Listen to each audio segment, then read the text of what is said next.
সূরা লুকমান। রহমান রহিম আল্লাহ তাআলার নামে।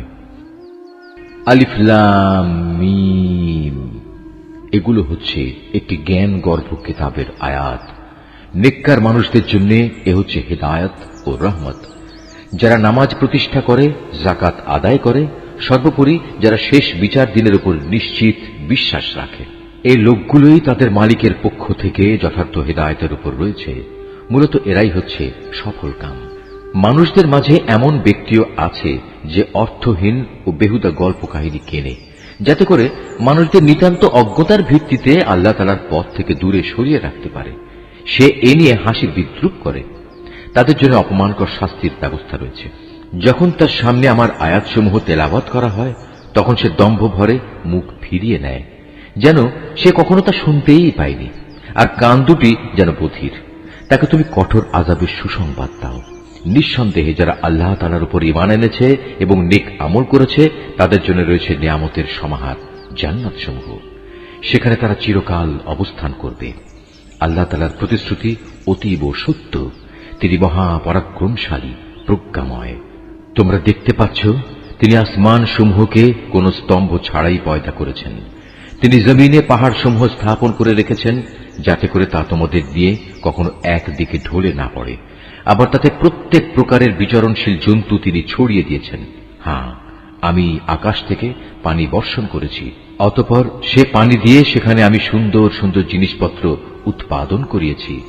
এ হচ্ছে আল্লাহ তাআলার সৃষ্টি।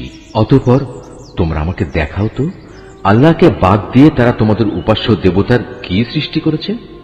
আসলেই জালেমরা সুস্পষ্ট গুমরাহিতে নিমজ্জিত রয়েছে। আমি লোকমানকে জ্ঞান দান করেছিলাম যে তুমি আল্লাহ তাআলার নিয়ামতের শুকর আদায় করো। কেননা যে ব্যক্তি আল্লাহ তাআলার শুকর আদায় করে, সে তো তা করে তার নিজের ভালোর জন্যই। আর যদি কেউ অকৃতজ্ঞতাজনক আচরণ করে, তার জানা উচিত আল্লাহ তাআলা কারোই মুখাপেক্ষী নন। তিনি যাবতীয় প্রশংসার অধিকারী। হে নবী, স্মরণ করো যখন লোকমান তার ছেলেকে নসিহত করতে গিয়ে বলল, হে বৎস, আল্লাহ তাআলার সাথে শিরক করো না, কেননা শিরক হচ্ছে সবচাইতে বড় জুলুম। আমি মানুষকে তাদের পিতামাতার ব্যাপারে নির্দেশ দিয়েছি যেন তারা তাদের সাথে ভালো ব্যবহার করে, কেননা তার মা কষ্টের পর কষ্ট সহ্য করে তাকে গর্ভে ধারণ করেছে এবং 2 বছর পর সে বুকের দুধ খাওয়া ছেড়েছে। তুমি তোমার নিজের সৃষ্টির জন্য আমার শুকর আদায় করো এবং তোমার লালন পালনের জন্য পিতামাতার কৃতজ্ঞতা আদায় করো। অবশ্য তোমাদের সবাইকে আমার কাছেই ফিরে আসতে হবে। যদি তারা উভয়ে তোমাকে এ বিষয়ের উপর পীড়াপিড়ি করে যে তুমি আমার সাথে শিরক করবে, যে ব্যাপারে তোমার কোনো জ্ঞানই নেই, তাহলে তুমি তাদের দুজনের কারোই কথা মানবে না। তবে দুনিয়ার জীবনে তুমি অবশ্যই তাদের সাথে ভালো ব্যবহার করবে। তুমি শুধু তার কথাই শুনবে যে ব্যক্তি আমার অভিমুখী হয়ে আছে। অতঃপর তোমাদের আমার দিকেই ফিরে আসতে হবে। তখন আমি তোমাদের বলে দেব তোমরা দুনিয়ার জীবনে কি কি কাজ করতে।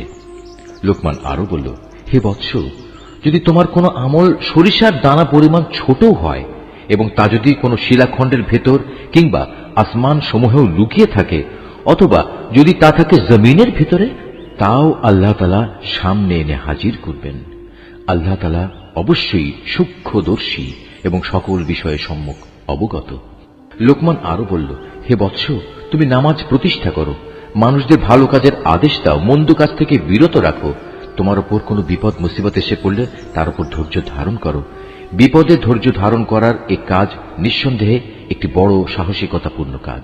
হে বৎস, কখনো অহংকার বশে তুমি মানুষদের জন্য তোমার গাল ফুলিয়ে রেখে তাদের অবজ্ঞা করো না এবং আল্লাহর জমিনে কখনো ঔদ্ধত্যপূর্ণভাবে বিচরণ করো না, কেননা আল্লাহ তাআলা প্রত্যেক ঔদ্ধত অহংকারীকেই অপছন্দ করেন। হে বৎস, জমিনে চলার সময় তুমি মধ্যম পন্থা অবলম্বন করো।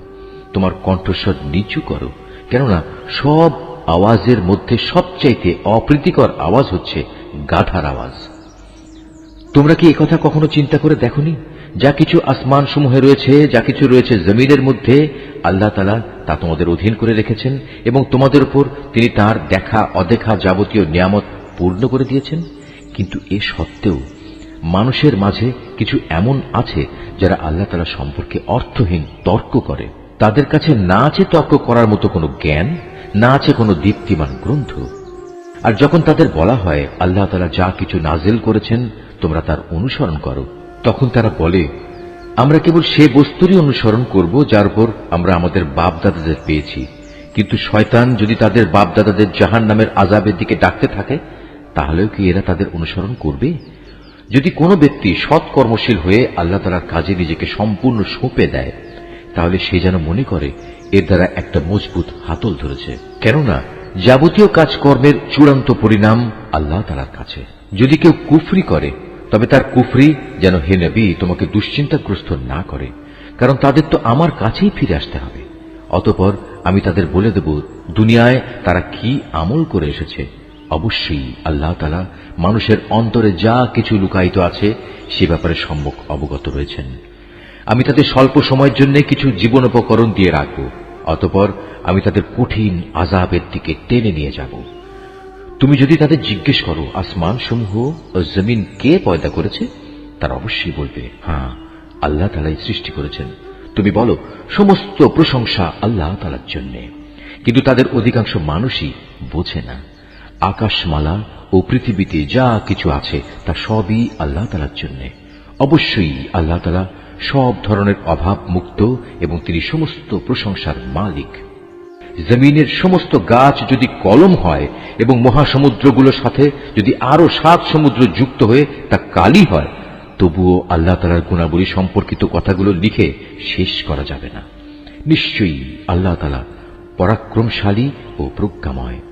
হে মানুষ, তোমাদের সৃষ্টি করা, তোমাদের সবাইকে পুনরুত্থিত করা মূলত আল্লাহ তাআলার কাছে একজন মানুষের সৃষ্টি ও তার পুনরুত্থানের মতোই। নিঃসন্দেহে আল্লাহ তাআলা সব কিছু শোনেন এবং দেখেন।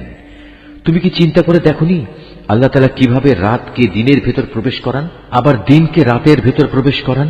কিভাবে তিনি সূর্য ও চন্দ্রকে তাঁর হুকুমের অধীন করে রাখেন? প্রত্যেক গ্রহ উপগ্রহ আপন কক্ষপথে এক সুনির্দিষ্ট সময় পর্যন্ত আবর্তন করতে থাকবে। নিশ্চয়ই তোমরা যা কিছু করো আল্লাহ তাআলা সে সম্পর্কে সম্যক অবগত রয়েছেন। এটাই চূড়ান্ত। যেহেতু আল্লাহ তাআলা হচ্ছেন সত্য, তাই তাকে ছাড়া এরা অন্য যা কিছুকেই ডাকুক না কেন তা বাতিল। মহান আল্লাহ তাআলা, তিনি সুউচ্চ ও অতি মহান। তুমি কি এটা লক্ষ্য করনি উত্তাল সাগরে একমাত্র আল্লাহ তাআলার অনুগ্রহেই জলযান ভেসে চলেছে, যাতে করে তিনি এর মাধ্যমে তোমাদের তাঁর সৃষ্টি বৈচিত্র্যের নিদর্শনসমূহ দেখাতে পারেন?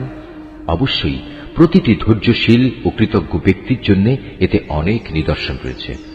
যখন সমুদ্রের তরঙ্গমালা চাঁদোয়ার মতো হয়ে তাদের আচ্ছাদিত করে ফেলে, তখন তারা আল্লাহ তাআলাকে ডাকে, দিন একনিষ্ঠভাবে তাঁর জন্যই নিবেদন করে। অতঃপর যখন আমি তাদের উদ্ধার করি, তখন তাদের কিছু লোক বিশ্বাস অবিশ্বাসের মাঝামাঝি অবস্থান করে।